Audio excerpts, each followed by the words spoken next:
은혜도 모르는 년아. 5천만 원 당장 결제해. 전 시어머니의 비명 같은 고함이 전화기를 뚫고 나왔습니다. 뒤로는 예식장 직원과 신랑이 하는 전 남편의 고성이 뒤섞여 들렸죠. 이혼한 지 겨우 3일밖에 안 됐는데 시누이 결혼식 식대를 내라니요. 저는 입꼬리를 천천히 올리며 말했습니다. 생판 남한테 왜 전화하세요? 끊을게요. 툭 통화 종료 버튼을 누르자 손끝이 떨렸어요. 하지만 떨린 건 분노가 아니라 각오였습니다. 5년 동안 호구 며느리로 바친 월급, 신용, 그리고 자존심. 이제 그 빚을 받으러 갈 차례였거든요. 오늘의 사연 시작 전에 구독과 좋아요 눌러주시면 집안에 동기운과 행운이 가득할 겁니다. 법원 정문을 빠져나오는 제 손에는 이혼 확정 서류가 들려 있었습니다. 5년이었죠. 꼬박 5년 동안 제 월급 통장은 매달 텅텅 비었고 시어머니 김자옥의 병원비, 시누이의 학원비, 전남편 박민환의 사업 자금까지 제 이름 석 자로 된 카드와 통장이 감장했습니다. 돌아온 건 위자료 한 푼 없는 깨끗한 이혼 도장 하나뿐이었죠. 낡은 원룸 현관문을 열자 곰팡이 냄새가 코를 찔렀습니다. 이삿짐이라고 해봐야 캐리어 하나와 종이 상자 2개가 전부였어요. 저는 찬 마룻바닥에 캐리어를 눕히고 그 위에 털썩 앉았습니다. 텅 빈 방 안에 제 숨소리만 울렸죠. 그로부터 정확히 3일 뒤 토요일 아침이었습니다. 스마트폰 화면에 모르는 번호가 떴어요. 저는 아무 생각 없이 통화 버튼을 눌렀습니다. 지원아. 귀청을 찢는 날카로운 목소리가 고막을 때렸습니다. 김자옥이었어요. 분명히 차단해 둔 번호였는데 다른 전화기로 건 게 틀림없었죠. 어머니, 아니 김자옥 씨. 무슨 일이세요? 저는 일부러 천천히 낮은 목소리로 받았습니다. 무슨 일이냐고. 너 지금 당장 예식장으로 와. 카드 들고. 김자옥의 목소리 뒤로 웅성거리는 사람들 소리가 들렸습니다. 오늘이 시누이의 결혼식 날이라는 걸 그제야 떠올렸죠. 강남 한복판에 있는 초호화 호텔 예식장, 하객만 500명이 넘는다고 떠벌리던 그 결혼식이었습니다. 카드요? 무슨 카드 말씀이세요? 내 이름으로 된 그 카드 있잖아. 한도 5천만 원짜리. 여기 식대잔금을 결제해야 하는데 한도가 막혀서 안 된다잖아. 김자옥이 숨을 헐떡이며 소리를 질렀습니다. 저는 그 카드가 뭔지 정확히 알고 있었어요. 시댁 전세자금 대출을 갚겠다며 제 신용을 끌어모아 한도를 5천만 원까지 올려뒀던 바로 그 카드였습니다. 이혼 도장을 찍은 당일 밤 저는 카드사에 전화해서 분실 신고와 정지 처리를 모두 끝내둔 상태였죠. 우리 집안이 너를 걷어줬잖아. 은혜도 모르는 년아. 우리가 해준 게 얼만데. 김자옥의 목소리가 한 옥타브 더 올라갔습니다. 전화기 너머로 예식장 직원과 신랑이 하는 박민환의 고함 소리도 섞여 들렸어요. 저는 입꼬리를 올렸습니다. 코웃음이 저절로 나왔죠. 저기요. 뭐? 누구신데 제가 왜요? 순간 전화기 너머가 조용해졌습니다. 지금 뭐라고 했어? 이혼했잖아요. 3일 전에. 법적으로 생판 남이에요, 저희. 남의 결혼식 식대를 왜 제가 내요? 김자옥이 뭔가 더 소리치려 했지만 저는 통화 종료 버튼을 눌러버렸습니다. 그리고 그 번호도 차단 목록에 추가했죠. 스마트폰을 내려놓자 손이 미세하게 떨리고 있었습니다. 저는 떨리는 손을 꽉 쥐고 천장을 올려다봤어요. 가슴이 쿵쿵 뛰었지만 입가에는 웃음이 걸려 있었습니다. 그 시각 예식장 로비에서는 난리가 나고 있었을 겁니다.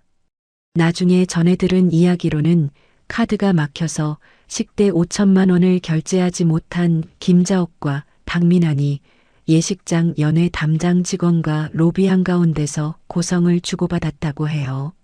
하객들이 모두 고개를 돌렸고 예비 사돈댁 식구들은 얼굴이 새하얗게 질렸다고 합니다.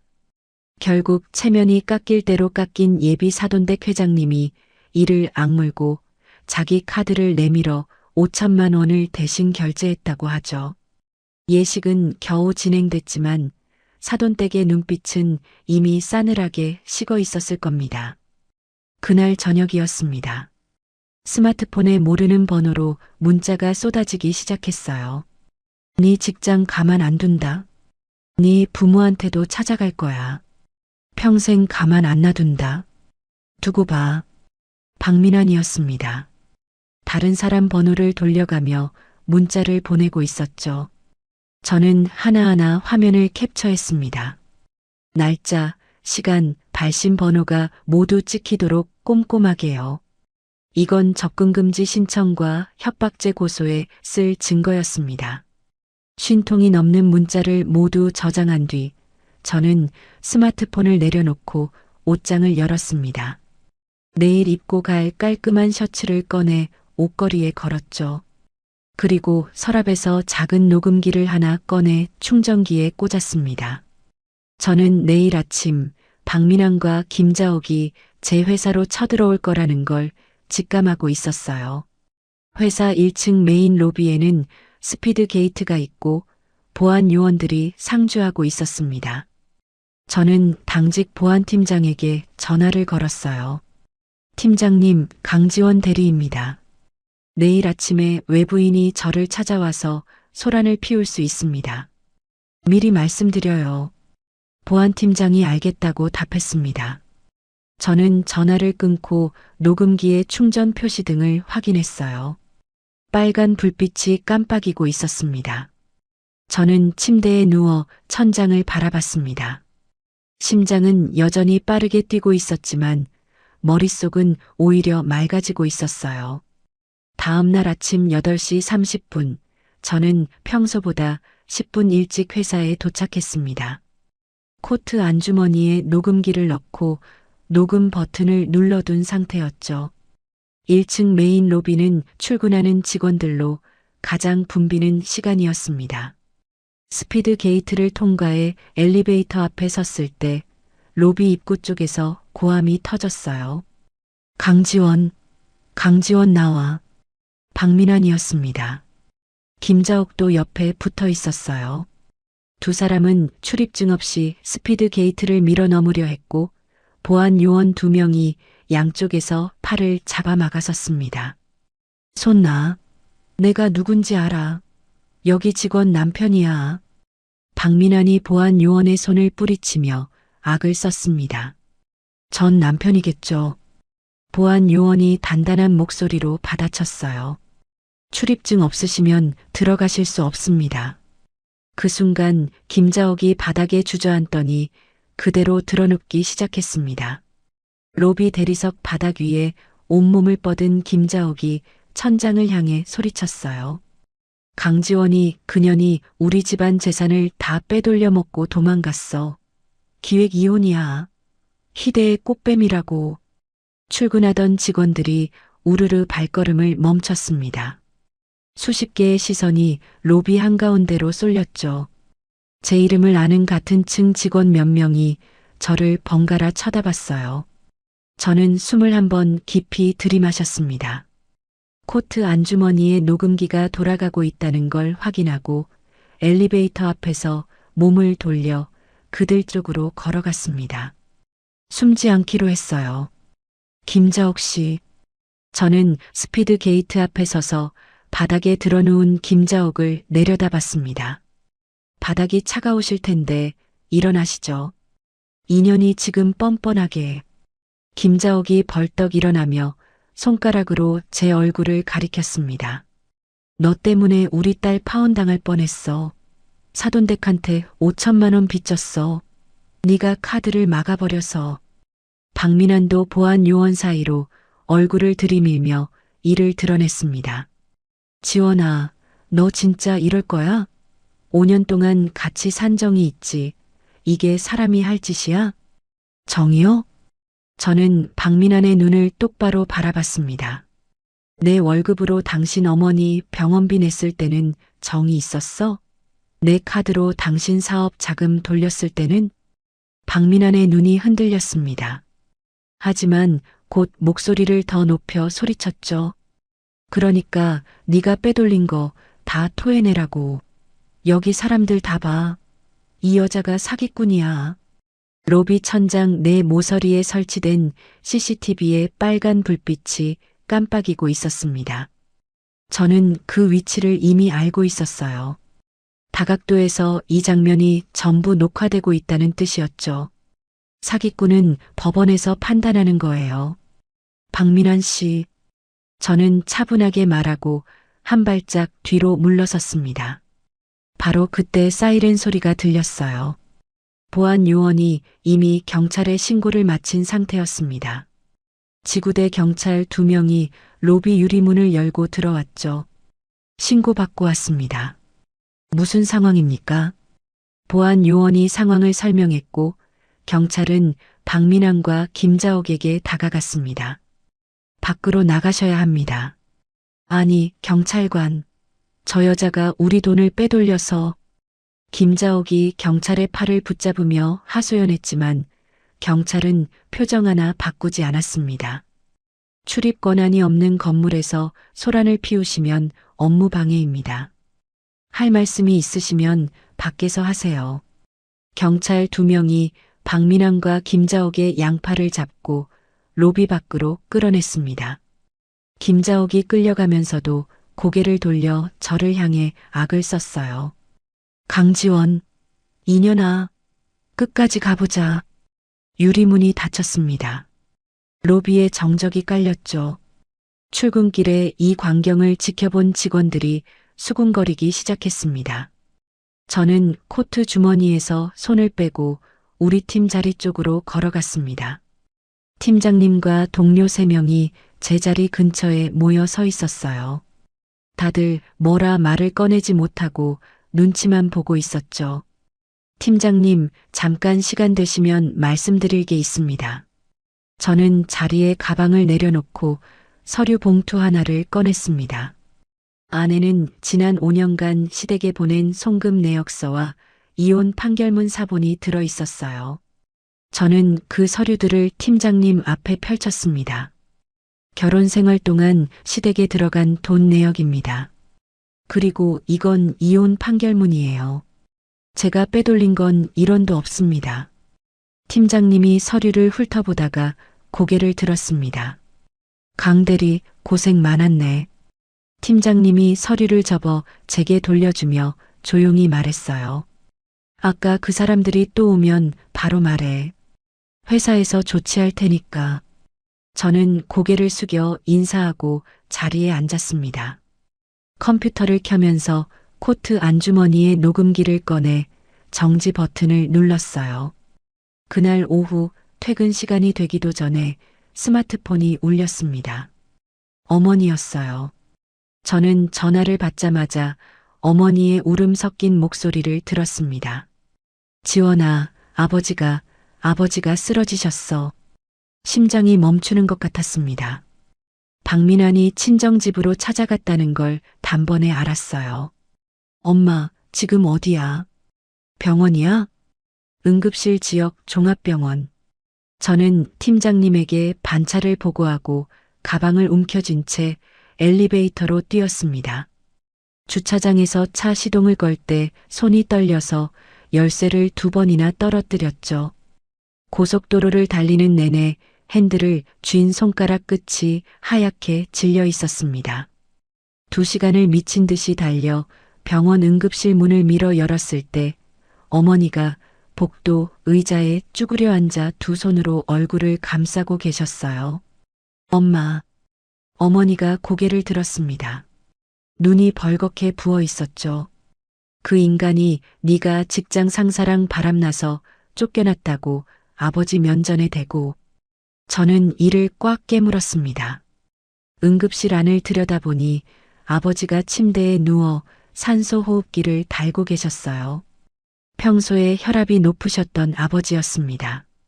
저는 복도 벽에 등을 기대고 천천히 미끄러져 내려앉았습니다. 주먹을 꽉 쥐자 손톱이 손바닥에 파고들었어요. 단순히 이혼으로 끝낼 생각은 사라졌습니다. 저 인간들이 다시는 고개를 들 수 없도록 숨통을 완전히 끊어버리겠다고 다짐했죠. 그날 밤 원룸으로 돌아온 저는 옷장 깊숙이 넣어둔 외장하드를 꺼냈습니다. 박민환이 술에 취해 잠든 밤마다 저는 박민환의 구형 노트북 데이터를 몰래 백업해 두었습니다. 회계장부, 거래처 파일, 사진 폴더까지 전부요. 저는 노트북에 외장하드를 연결하고 파일을 하나씩 열기 시작했습니다. 수백 개의 폴더를 뒤지다가 숨김 처리된 폴더 하나를 찾아냈어요. 폴더를 열자 사진이 쏟아졌습니다. 박민환과 한 여자가 찍은 사진들이었죠. 회사 격리 직원이었습니다. 수년째 이어진 불륜의 흔적이 날짜별로 정리되어 있었어요. 그리고 그 폴더 안에서 영수증 사진 한 장을 발견했습니다. 산부인과 수술비 영수증이었는데 결제 카드 번호 뒷자리가 제 신용카드와 똑같았습니다. 제 카드로 상간녀의 수술비를 결제한 거였어요. 저는 모니터 앞에서 한참을 움직이지 못했습니다. 손가락 끝이 차가워지고 있었지만 눈은 마르게 떠져 있었죠. 아버지가 안정을 찾으신 건 이틀 뒤였습니다. 의사가 당분간 절대 안정이 필요하다고 했고 어머니가 병실을 지키겠다고 하셨어요. 저는 어머니의 손을 꼭 잡았다가 놓고 서울로 올라가는 차에 올랐습니다. 조수석에는 서류 가방이 놓여 있었죠. 외장하드에서 뽑아낸 사진들, 영수증, 회계장부 출력물, 그리고 지난 5년간의 송금 내역서까지 빠짐없이 챙긴 가방이었습니다. 오후 2시 강남의 한 오피스 빌딩 7층에 있는 법률사무소 문을 밀고 들어갔습니다. 오수진 법률사무소라고 적힌 간판 아래로 깔끔한 접수대가 보였어요. 예약하신 강지원 씨, 안쪽으로 들어가시면 됩니다. 상담실 문을 열자 오수진 변호사가 책상 앞에 앉아 있었습니다. 검은 정장에 안경을 밀어 올리고 있는 모습이 첫인상부터 차가웠어요. 악수를 청하는 손도 군더더기 없이 짧게 잡았다 놓았죠. 앉으세요. 전화로 대략 들었는데 서류를 직접 보고 싶어서 오시라고 한 겁니다. 저는 가방 지퍼를 열고 서류 뭉치를 책상 위에 쏟아냈습니다. 이건 제 통장에서 시댁으로 보낸 송금 내역이에요. 5년치 전부 있습니다. 오수진 변호사가 송금 내역을 펼쳐들었습니다. 매달 200만 원에서 300만 원씩 이게 전부 시댁 생활비와 대출 상환금이었어요? 네. 그리고 이건 제 신용카드를 써서 상간녀의 산부인과 수술비를 결제한 영수증이에요. 카드 번호 뒷자리가 제 카드랑 일치합니다.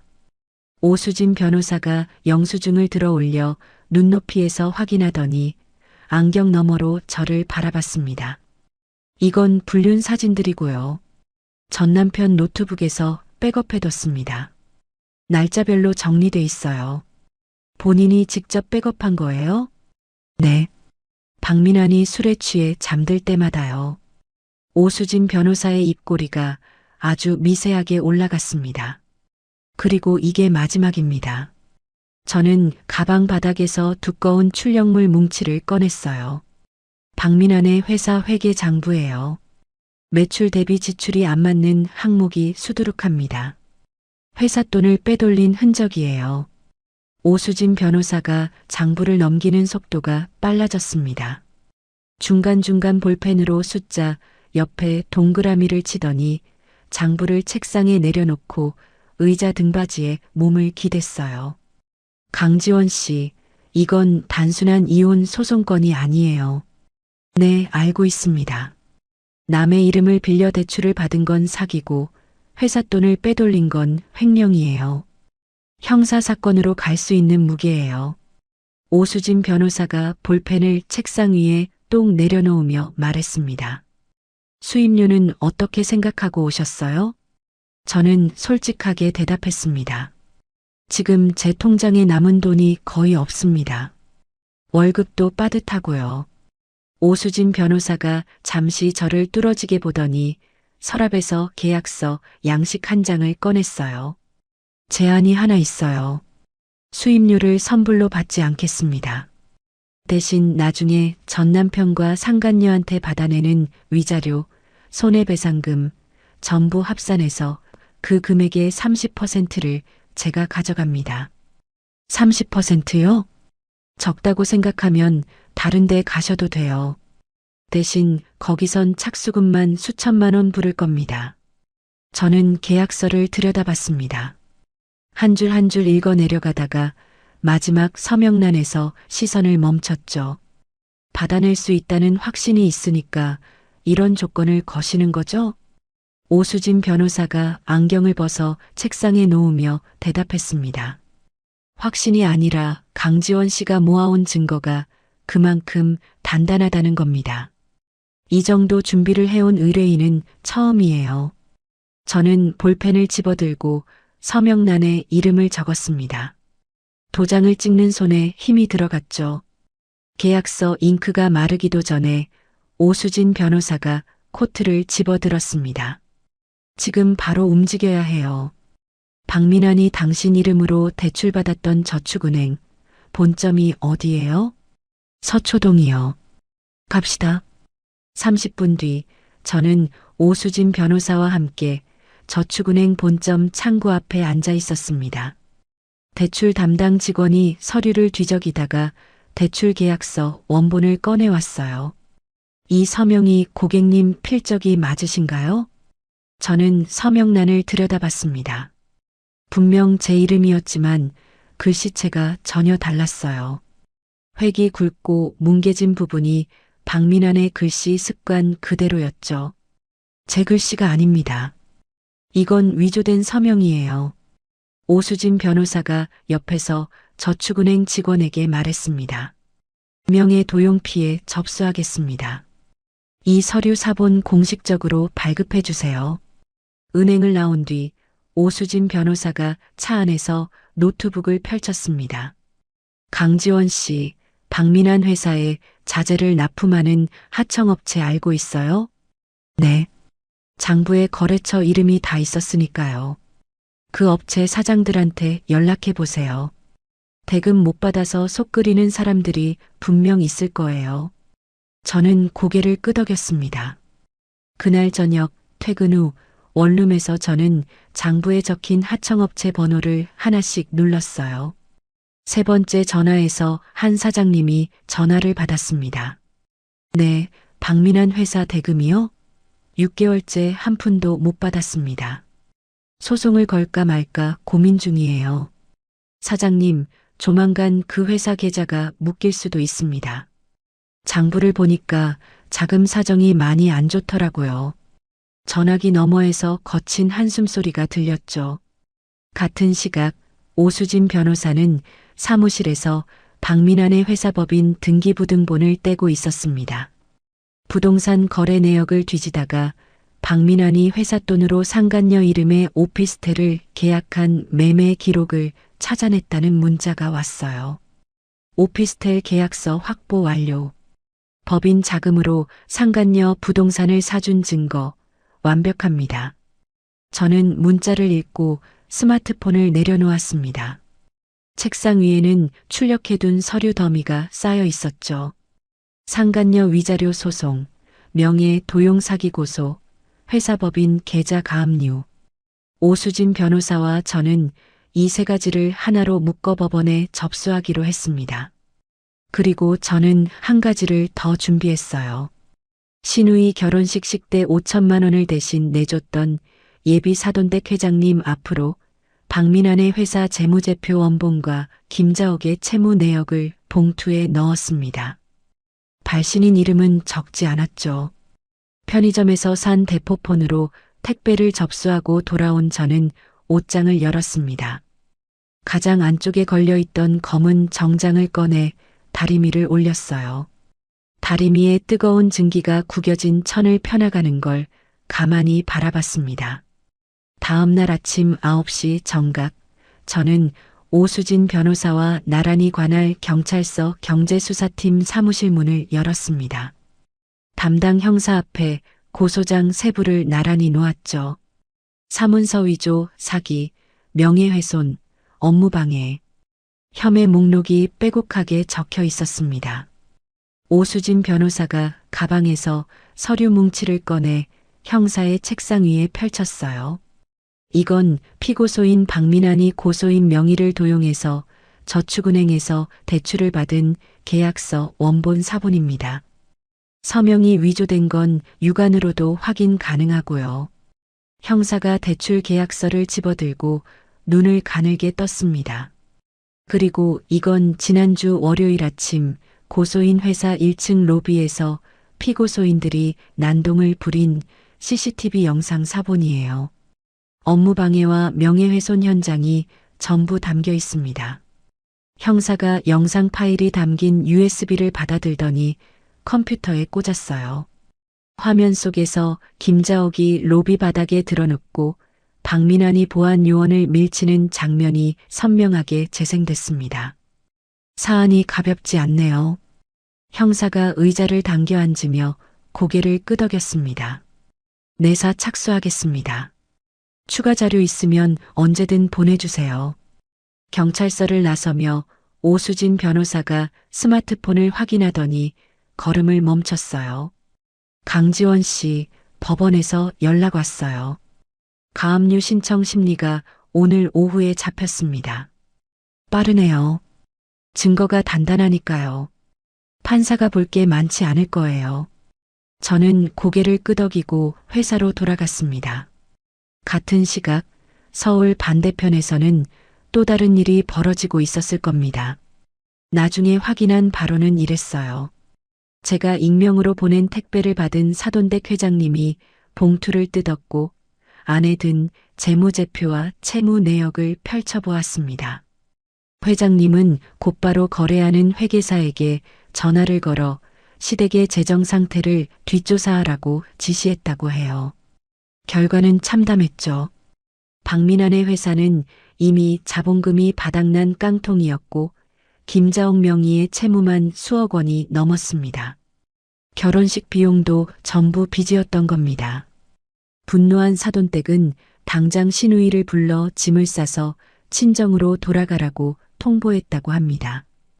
결혼한 지 일주일도 안 된 시누이가 캐리어를 끌고 쫓겨났고 사돈댁은 사기 결혼을 이유로 혼인 무효 소송과 함께 대신 결제한 식대 5천만 원의 반환 소송을 준비하기 시작했어요.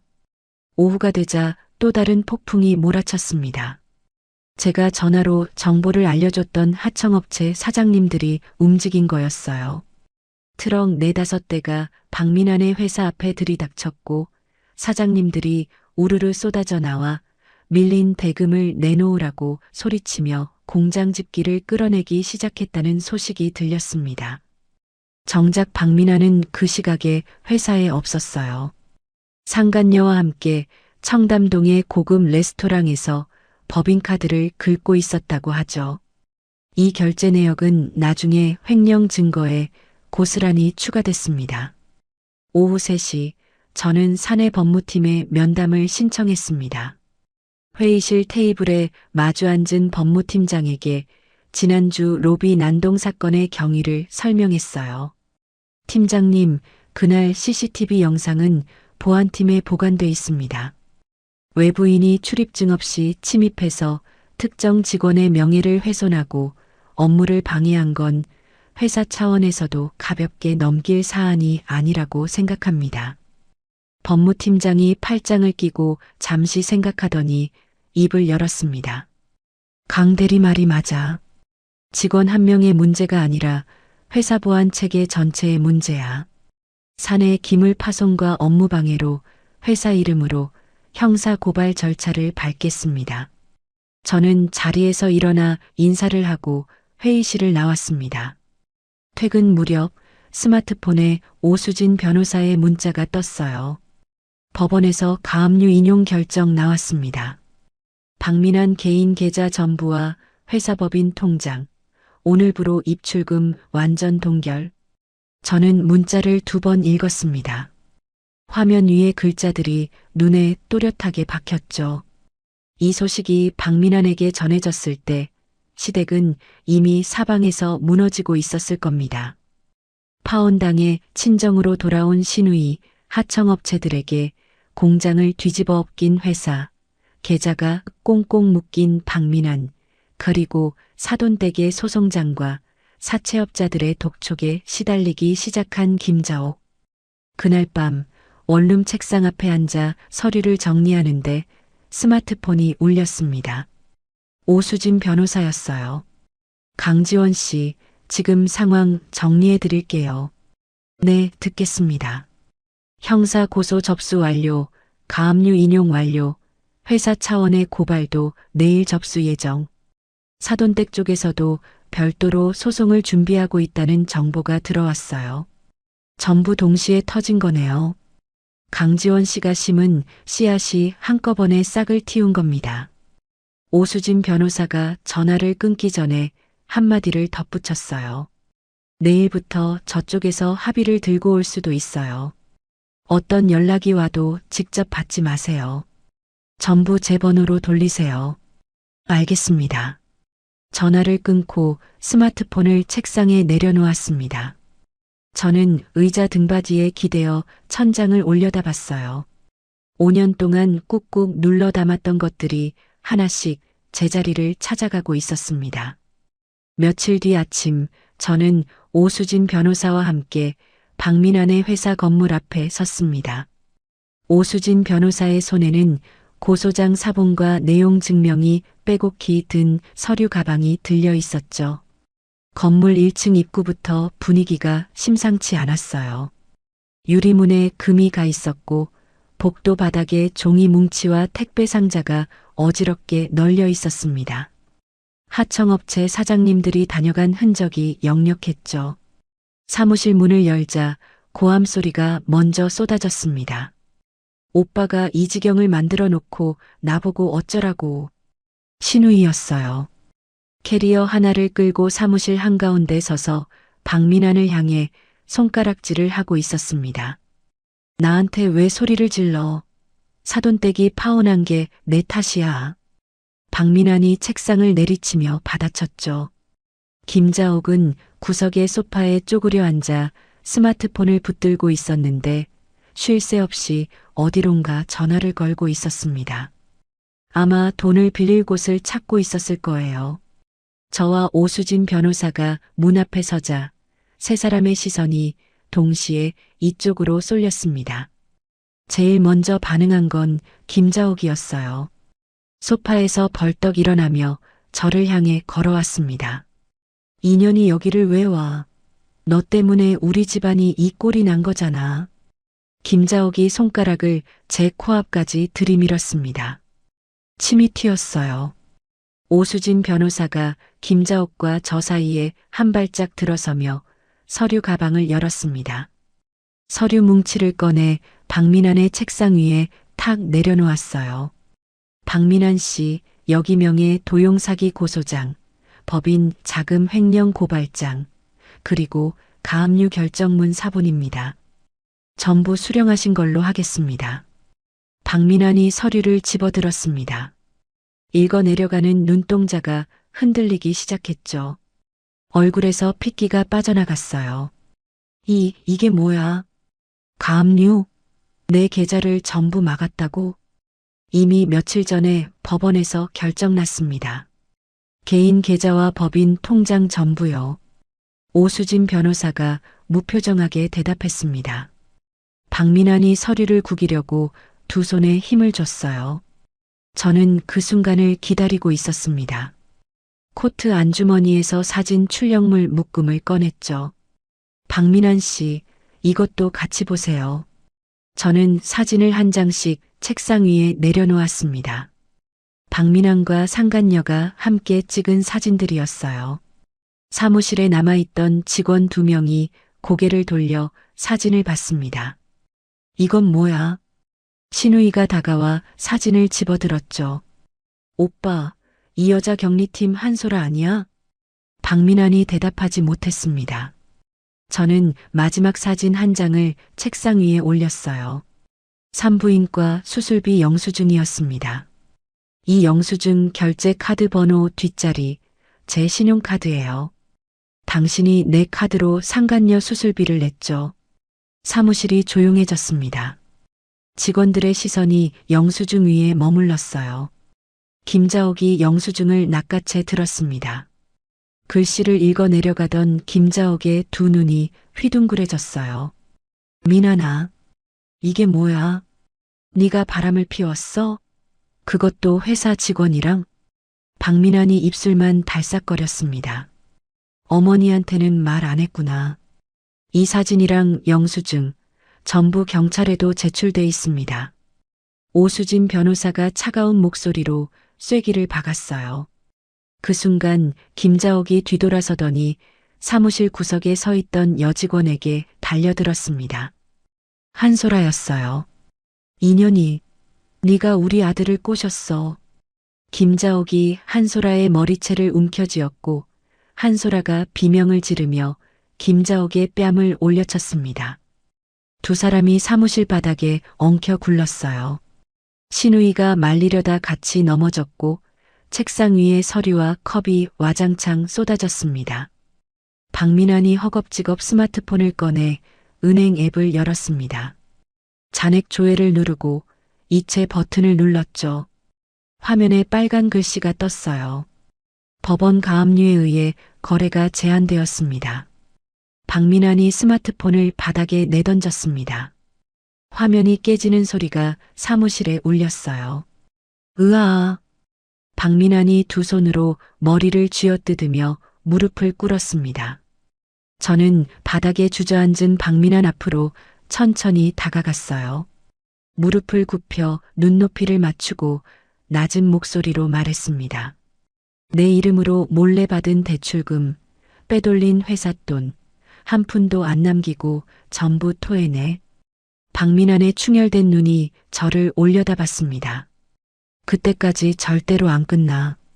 감옥에서 전부 갚아. 저는 자리에서 일어나 몸을 돌렸습니다. 등 뒤에서 김자옥의 울음소리가 터졌어요. 아까까지 기세등등하던 목소리가 온데간데 없었죠. 지원아, 지원아 제발. 김자옥이 무릎으로 기어와 제 바지가랑이를 붙잡았습니다. 살려줘. 이 늙은 것이 잘못했어. 한 번만 봐줘. 저는 발을 멈추고 고개를 돌려 바닥에 엎드린 김자옥을 내려다봤습니다. 콧물과 눈물이 범벅된 얼굴이었어요. 저는 김자옥의 손가락을 바지에서 하나씩 떼어냈습니다. 마지막 손가락까지 떼어내고 아무 말 없이 몸을 돌렸죠. 오수진 변호사가 사무실을 둘러보며 마지막으로 입을 열었습니다. 경찰 내사가 이미 시작됐습니다. 서류 한 장이라도 없애면 증거인멸로 즉시 구속수사 들어갑니다. 명심하세요. 오수진 변호사가 서류 가방을 닫고 먼저 사무실을 나섰어요. 저는 문 앞에서 한 번 뒤를 돌아봤습니다. 바닥에 쓰러진 박민환, 머리채를 붙잡고 울부짖는 김자옥과 한솔아, 그리고 캐리어 손잡이를 쥔 채 넋이 나간 신우이. 5년 동안 제 피를 빨아먹고 살던 사람들이 서로를 물어뜯고 있었죠. 저는 사무실 문을 닫고 복도를 걸어 나왔습니다. 건물을 빠져나오자 이른 봄바람이 얼굴을 스쳤어요. 저는 깊이 숨을 들이마시고 주차장으로 발걸음을 옮겼습니다. 일주일이 지나고 저는 조금씩 일상을 되찾아가고 있었습니다. 아침에 출근하고 업무를 보고 퇴근 후에는 병원에 계신 아버지께 전화를 드리는 평범한 하루가 반복됐어요. 그 평범함이 깨진 건 수요일 오전이었습니다. 강대리, 잠깐 인사팀으로 와볼래요? 인사팀 과장님의 목소리가 평소와 달랐어요. 뭔가 말하기 불편한 걸 억지로 꺼내는 사람의 톤이었죠. 인사팀 회의실에 들어서자 과장님이 서류 한 장을 밀어냈습니다. 법원에서 온 건데 강대리 급여에 가압류가 설정됐어요. 그리고 지금 살고 있는 사택 전세 보증금에도요. 저는 서류를 집어들었습니다. 글자가 눈에 들어오지 않아서 2번, 3번 읽어야 했어요. 채권자란에는 처음 보는 사채업자의 이름이 적혀 있었습니다. 채무 내용은 1억 원짜리 차용증, 그리고 채무자 란에 제 이름과 주민등록번호가 찍혀 있었죠. 저는 이 사람한테 돈을 빌린 적이 없습니다. 나도 그렇게 생각은 하는데 법원 결정이 나와버리면 일단 급여 지급이 묶여요. 이거 풀려면 법적 절차를 밟아야 해. 과장님이 미안한 표정을 지었습니다. 회의실을 나온 저는 복도를 걸으며 서류를 다시 들여다봤어요. 차용증에 찍힌 인감도장이 눈에 들어왔습니다. 제 인감이었어요. 하지만 저는 이 차용증을 쓴 적이 없었죠. 박민환이었습니다. 이혼 전에 제 인감도장을 몰래 가져간 거였어요.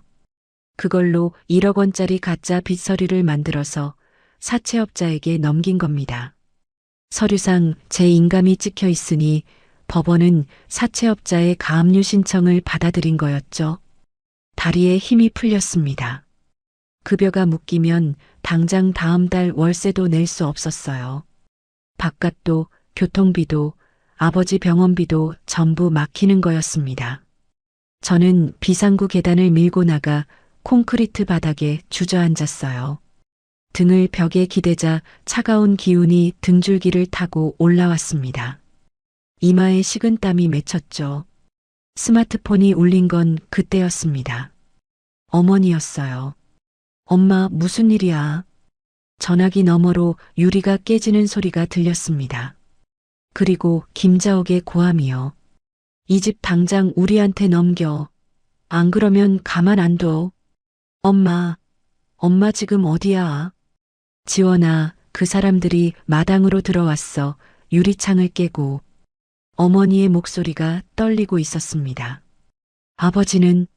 아버지 괜찮아? 아버지가 전화기를 들었는데 그 여자가 빼앗아서 바닥에 던졌어. 전화 너머로 신우이의 날카로운 비명소리가 섞여 들렸어요. 파혼 위자료 물어내. 이진명에 당장 넘겨. 김자옥과 신우이가 친정집에 쳐들어간 거였습니다. 파혼당한 신우이의 위자료를 빌미로 부모님 시골집 명의를 넘기라며 난동을 부리고 있었죠. 저는 계단 바닥에서 벌떡 일어났습니다. 다리가 후들거렸지만 손으로 무릎을 짚고 버텼어요. 월급 통장이 묶인 동시에 부모님이 위험에 빠졌습니다. 숨이 턱 막혔어요.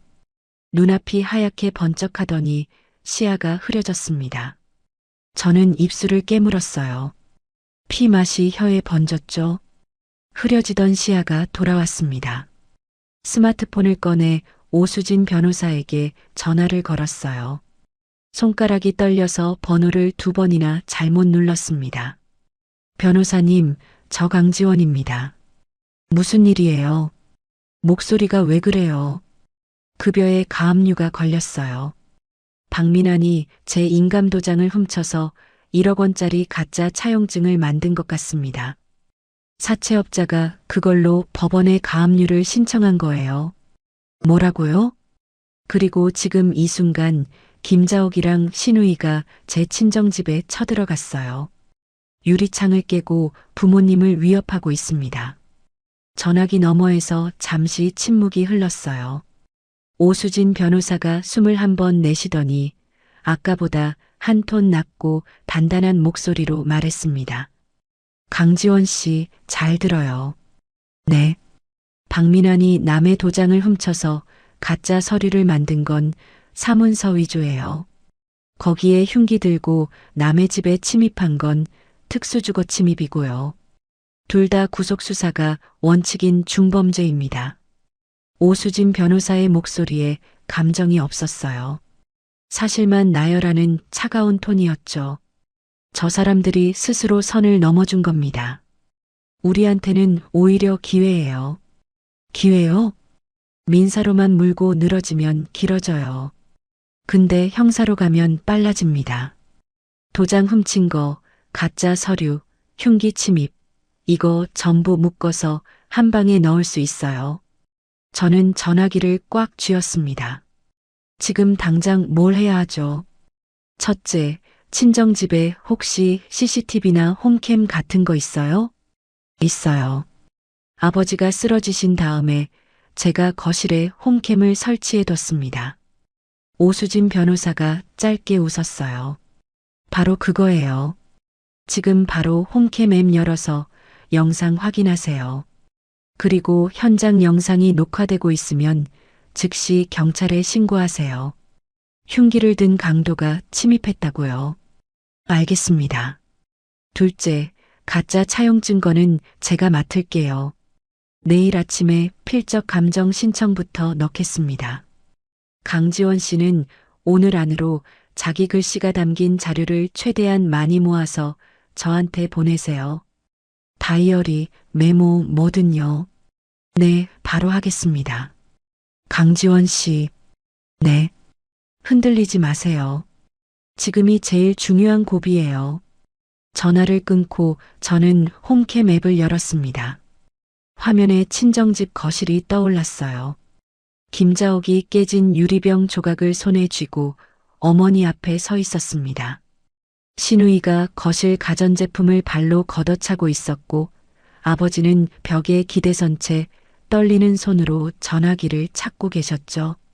저는 곧바로 112에 전화를 걸었습니다. 경기도 안성시입니다.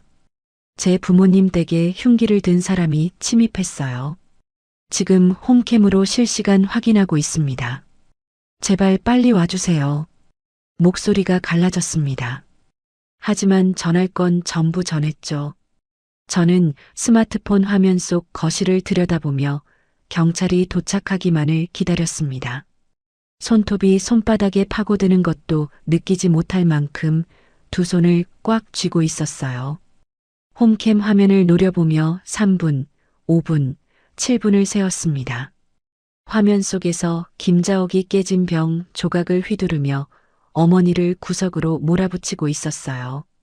사이렌 소리가 들린 건 신고한 지 12분 뒤였습니다. 홈캠 화면에 현관문이 벌컥 열리는 장면이 잡혔어요.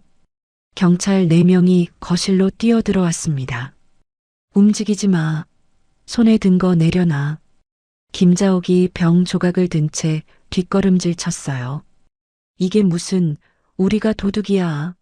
우리는 사돈인데. 흉기 내려놓으라고 했습니다. 경찰이 테이저건을 꺼내 들었습니다. 김자옥이 병 조각을 놓지 않자 경찰이 방아쇠를 당겼어요. 김자옥이 바닥에 쓰러졌고 신우이가 비명을 지르며 달아나려 했지만 뒤따라 들어온 경찰이 신우이의 팔을 비틀어 바닥에 눕혔습니다. 두 사람의 손목에 수갑이 채워졌어요. 저는 홈캠 화면에서 어머니가 벽에 기대 주저앉으시는 모습을 봤습니다. 아버지가 떨리는 다리로 어머니에게 다가가 어깨를 감싸 안으셨죠. 저는 스마트폰을 내려놓고 두 손으로 얼굴을 감쌌습니다. 숨을 크게 들이마시고 내쉬기를 3번 반복한 뒤 다시 스마트폰을 집어들었어요. 홈캠 앱에서 오늘 녹화된 영상 파일을 전부 저장했습니다. 김자옥이 병 조각을 들고 어머니를 위협하는 장면, 신우이가 가전제품을 발로 차부수는 장면, 아버지의 전화기를 빼앗아 바닥에 내동댕이 치는 장면까지 전부요. 저는 영상 파일을 오수진 변호사에게 전송하고 다시 112 상황실에 전화를 걸어 영상 원본을 수사 자료로 제출하겠다고 알렸습니다. 다음 날 아침 저는 반차를 내고 오수진 변호사와 함께 택시에 올랐어요. 목적지는 국가공인 필적 감정원이었습니다. 감정원 접수대 앞에서 저는 가방을 열었어요. 지난 5년간 쓴 다이어리 3권과 회사에서 자필로 작성한 업무 보고서 사본을 접수대 위에 올렸습니다. 이건 제 글씨입니다. 그리고 이건 제 이름으로 된 1억 원짜리 차용증 사본이에요. 이 차용증의 글씨가 제 필적이 아니라는 걸 감정해 주셔야 합니다. 접수 담당자가 두 서류를 나란히 놓고 들여다봤어요. 육안으로 봐도 차이가 크긴 하네요. 정밀 감정 들어가겠습니다. 오수진 변호사가 옆에서 덧붙였습니다. 긴급 감정 요청 가능한가요? 현재 의뢰인의 급여 가압류가 걸려 있어서 생계가 막혀 있는 상태입니다.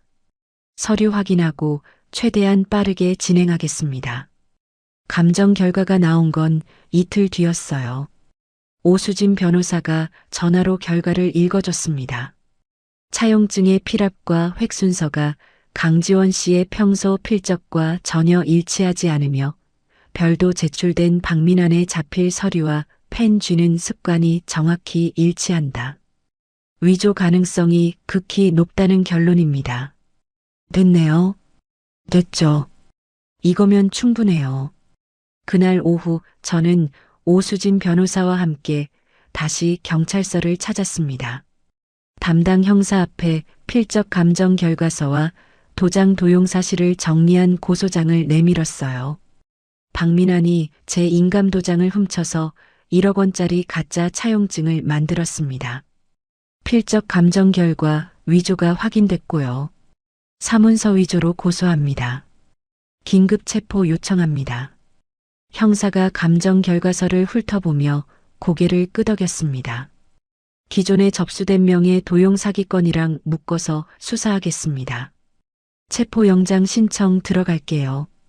경찰서를 나서려는데 형사가 저를 불러 세웠어요. 강지원 씨, 하나 더 알려드릴 게 있습니다. 가짜 차용증을 넘겨받았던 사채업자가 오늘 아침에 자진 출석했어요. 자진 출석이요? 네. 압수수색 들어갈 기미가 보이니까 선수를 친 거죠. 박민환이 서류 위조를 직접 지시하면서 보낸 메신저 대화 내역을 전부 제출했습니다. 자기는 시킨 대로 했을 뿐이라고요. 오수진 변호사가 제 옆에서 짧게 웃었어요. 쥐가 먼저 배를 빠져나가기 시작했네요. 경찰서를 나온 뒤 저는 곧바로 회사로 향했습니다.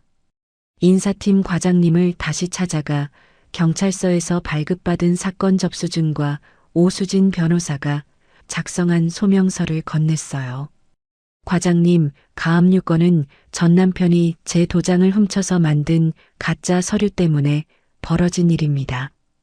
경찰 수사가 시작됐고 필적 감정에서 위조가 확인됐습니다. 이 서류로 가압류 해제 절차 들어갈 건데 그 전까지 임시 생계비 지급이 가능한지 확인 부탁드립니다. 과장님이 서류를 읽어보더니 고개를 끄덕였습니다. 법무팀하고 협의해 볼게요.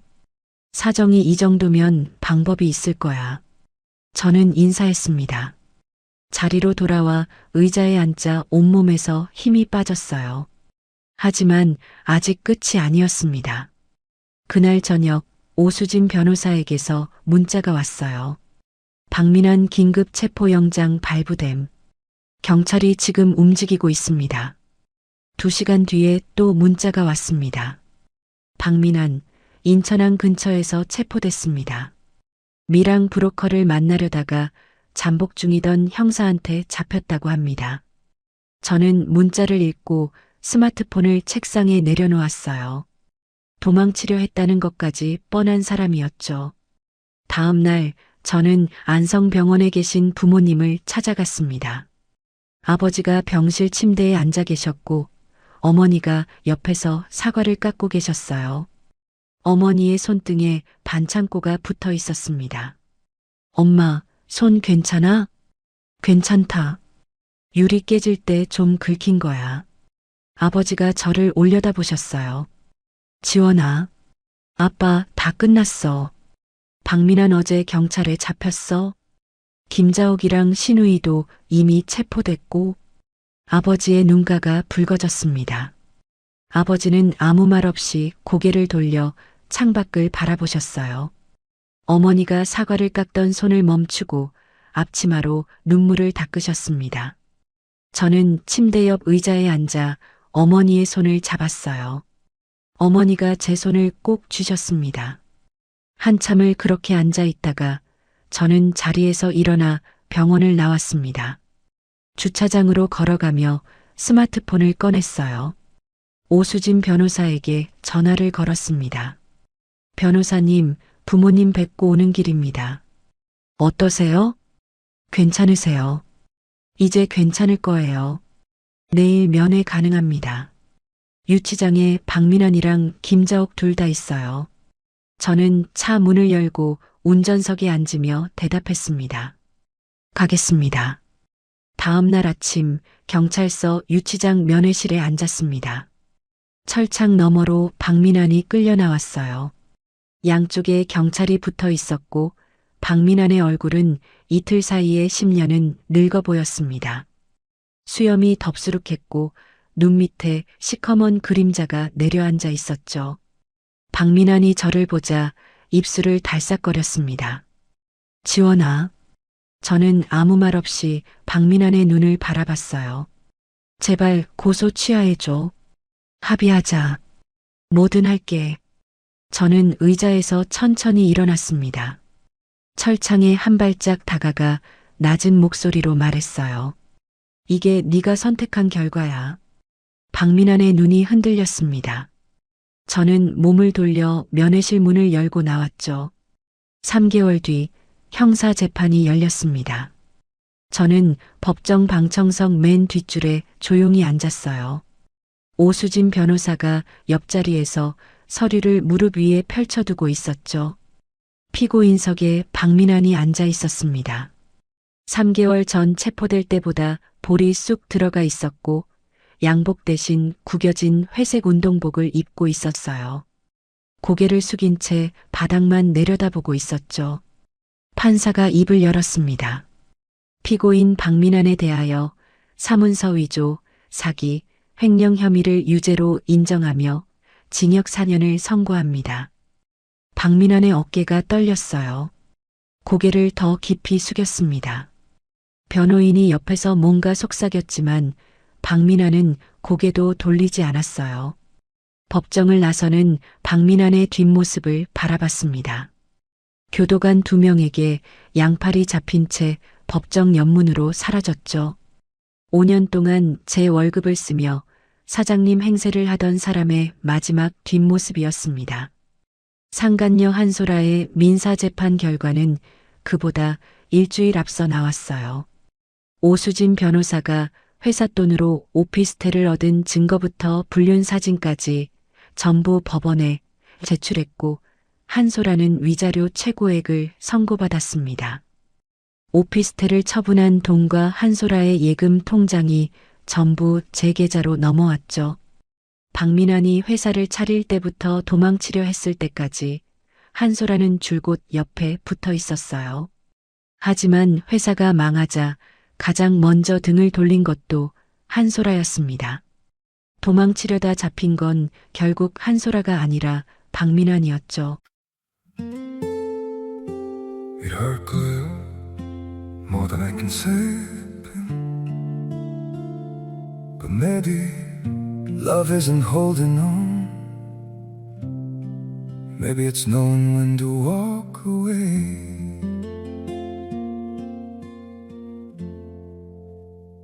We try to hold what we're slipping through, like sand running from our hands. Every promise started losing shape. We couldn't be what we once planned. Your eyes would look right through mine, like you were already gone. We stayed too long in a fading light, trying to prove we still. It hurt good, more than I can say. But maybe love isn't holding on. Maybe it's knowing when to walk away.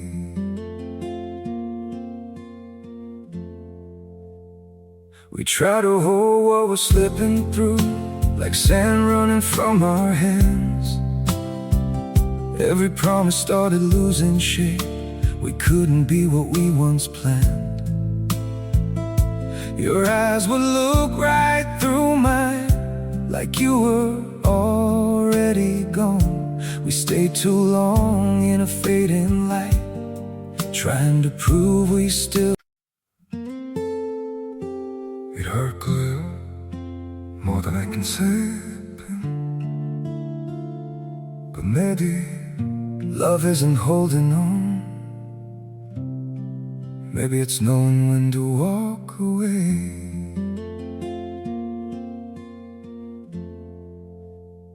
We try to hold what we're slipping through, like sand running from our hands.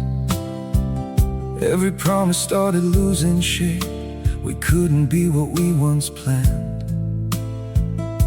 Your eyes would look right through mine, like you were already gone. We stayed too long in a fading light, trying to prove we still.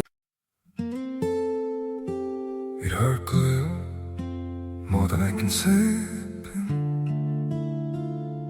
But maybe love isn't holding on.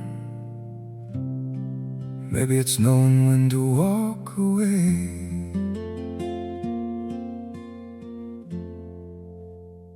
We try to hold what we're slipping through, like sand running. 김자옥과 신우이의 판결은 같은 주에 나왔습니다. 흉기를 들고 남의 집에 침입한 혐의로 징역형의 집행유예와 거액의 벌금이 선고됐어요. 법정에서 김자옥이 판사를 향해 무릎을 꿇었습니다. 판사님, 저는 그저 억울해서 그런 거예요. 며느리가 우리 재산을 다. 피고인, 자리에 앉으세요. 판사가 말을 잘랐죠. 김자옥이 울먹이며 자리에 앉는 모습을 저는 방청석에서 지켜봤습니다. 거기서 끝이 아니었어요. 신우이의 결혼식 식대 5천만 원을 대신 냈던 사돈댁 회장님이 별도로 손해배상 소송을 걸었습니다. 사기 결혼을 이유로 혼인 무효 판결이 나왔고 김자옥과 신우이는 5천만 원에 이자까지 얹어 갚아야 했죠.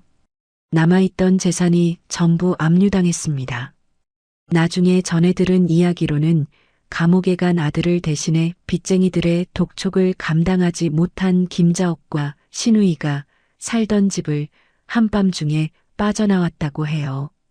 철거를 앞둔 낡은 건물 지하 단칸방으로 숨어들었다고 했습니다. 비가 새는 천장 아래에서 종이 상자를 깔고 잠을 잔다고요. 저는 그 이야기를 듣고도 아무 감정이 들지 않았습니다. 동정도 통쾌함도요. 그냥 남의 일이었어요. 재판이 모두 끝난 뒤 저는 일상으로 돌아갔습니다. 회사에서는 시댁의 난동 사건이 정리된 후 법무팀과 인사팀이 저를 적극적으로 보호해줬어요. 가압류도 풀렸고 밀렸던 급여도 정상적으로 들어오기 시작했죠. 그 사이에도 저는 하루도 빠지지 않고 맡은 업무를 처리했습니다. 야근이 필요하면 야근을 했고 주말에 급한 일이 생기면 나가서 마무리를 지었어요. 소송에 시간을 뺏긴 만큼 업무로 채워야 한다고 생각했거든요. 그 결과가 돌아온 건 가을이었습니다. 인사팀에서 승진 발령 통보가 왔어요. 강지원 대리, 이번 분기부로 팀장 승진 발령합니다. 최연소 팀장이었습니다. 통보를 받고 자리에 앉아 한참 동안 발령장을 들여다봤어요. 동료들이 축하한다고 어깨를 두드렸지만 저는 고개만 끄덕이고 가만히 앉아 있었습니다. 박민환에 남아있던 재산을 경매로 처분해 받아낸 배상금과 한소라에게 받은 위자료를 합치니 적지 않은 금액이 됐어요. 저는 그 돈으로 안성 친정집에 내려가 낡은 가전제품을 전부 새 것으로 바꿔드렸습니다. 지원아, 이렇게까지 안 해도 되는데. 어머니가 새 냉장고 문을 열었다 닫으며 말씀하셨어요. 엄마, 이거 내 돈이야. 내가 벌고 내가 받아낸 돈. 쓰고 싶은데 쓰는 거지. 아버지가 새로 놓인 안마의자에 앉아보시더니 작게 웃으셨습니다. 아버지의 그 미소를 본 게 얼마만인지 모르겠어요. 서울로 올라오는 길에 오수진 변호사에게 전화를 걸었습니다. 변호사님, 정산 금액 확인하셨죠? 오늘 중으로 송금하겠습니다. 확인했어요. 정확하네요. 변호사님 아니었으면 이렇게 못 끝냈을 겁니다. 전화기 너머에서 오수진 변호사가 짧게 웃었어요. 강지원 씨가 증거를 안 모아놨으면 저도 못했어요. 실력 있는 의뢰인이었습니다. 과찬이세요. 과찬 아니에요. 그나저나 다음 주에 시간 돼요? 신사동에 괜찮은 와인바가 새로 생겼거든요. 가죠. 전화를 끊고 핸들을 잡은 채 잠시 웃었습니다. 수임료 30%를 가져간 냉정한 사업 파트너였는데 어느새 가끔 와인잔을 기울이는 사이가 됐어요. 그날 밤 원룸으로 돌아온 저는 노트북을 열었습니다. 인터넷 사진첩에 남아있던 시댁 식구들과의 사진을 전부 선택했어요. 클라우드에 백업된 연락처, 문자 기록, 카카오톡 대화방까지 하나도 빠짐없이요. 휴지통으로 끌어다 놓고 영구 삭제 버튼 위에 마우스를 올렸습니다. 1초도 망설이지 않았어요. 클릭. 화면에서 5년의 흔적이 사라졌습니다. 다음 날 아침, 저는 팀장님한테 한 달짜리 휴가 신청서를 냈어요. 비행기 표는 이미 끊어둔 상태였습니다. 목적지는 제주도 해안가의 작은 펜션이었죠. 공항 출발 게이트 앞 의자에 앉아 창밖으로 활주로를 바라봤습니다. 비행기가 한 대 이륙하는 걸 지켜보다가 스마트폰을 꺼내 전원을 껐어요. 누구의 며느리도 누구의 아내도 아닌 강지원으로서 보내는 첫 번째 휴가였습니다. 한 달 뒤 여행에서 돌아온 저는 새로 계약한 아파트 현관문 앞에 섰어요. 제 돈으로 제 이름으로 계약한 집이었습니다. 현관 비밀번호를 누르고 문을 열자 햇살이 거실 바닥에 길게 깔려 있었어요. 신발을 벗고 거실 한가운데 서서 빈 방을 둘러봤습니다. 곰팡이 냄새가 나던 낡은 원룸이 아니었어요. 시댁 눈치를 보며 숨죽이던 그 아파트도 아니었죠. 저는 커튼을 활짝 젖히고 창문을 열었습니다. 바깥 공기가 방 안으로 밀려 들어왔어요. 깊이 들이마셨습니다. 여기까지 강지원 씨의 이야기였습니다. 오늘도 잘 들으셨나요? 강지원은 5년 동안 자기 월급과 신용카드를 바쳐가며 시댁을 먹여 살렸습니다. 돌아온 건 위자료 한 푼 없는 이혼 도장뿐이었죠. 그런데도 시댁은 이혼 3일 만에 결혼식 식대를 내놓으라고 전화를 걸었고 직장에 쳐들어와 바닥에 드러누웠고 친정 부모님께 거짓말을 퍼뜨려 아버지를 쓰러뜨렸습니다. 도장까지 훔쳐서 가짜 빚을 만들고 깨진 병을 들고 부모님 집에 침입했어요. 보통 사람이라면 무너졌을 겁니다. 하지만 눈물 대신 증거를 모았고 하소연 대신 고소장을 냈어요. 누군가는 이런 이야기를 듣고 통쾌하다고 느낄 겁니다. 하지만 저는 이 이야기에서 한 가지를 더 말씀드리고 싶어요. 강지원이 이길 수 있었던 건 복수심 때문이 아니었습니다. 당하고 있을 때도 기록을 남겼고 감정에 휩쓸릴 때도 증거부터 챙겼기 때문이에요. 억울한 일을 당했을 때 가장 강한 무기는 분노가 아니라 어떻게 이겨내야 하는지에 대한 방법을 강지원이 보여줬습니다. 지금 힘든 상황에 계신 분이 있다면 부디 기억해 주세요. 참는 것도 한계가 있지 계속 참으면 혼자 바보가 되는 겁니다. 자기 자신을 지키는 것도 용기입니다. 이야기를 끝까지 들어주신 분이 계시다면 잘 들었다고 댓글 하나만 남겨주세요. 항상 다채롭고 재밌는 이야기 들고 올 수 있도록 노력하는 채널이 되겠습니다. 항상 좋은 일만 가득하시길 바랍니다. 오늘도 사연 끝까지 들어주신 시청자 여러분 정말 감사합니다. 항상 다치지 말고 건강한 하루 보내시길 바라겠습니다.